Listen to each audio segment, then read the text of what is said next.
Let's add this search function in Excel to make looking at large amounts of data much quicker in just 1 minute. We're going to start with an advanced vlookup. Equals vlookup, select our cell where we're going to type in our name to search, and then select the entire table. Then in the curly brackets, we want to select our columns. And at the bottom, I put the numbers to make it easy. We want columns 3, 4, and 7, and then comma false to return exact, and you're done. Now let's select our columns here that we want to insert into a clustered column chart.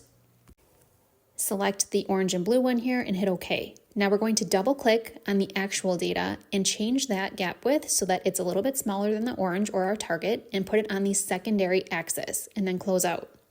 Now you can easily see the actual compared to the orange target. Let's delete some of these things and resize down and move it into place.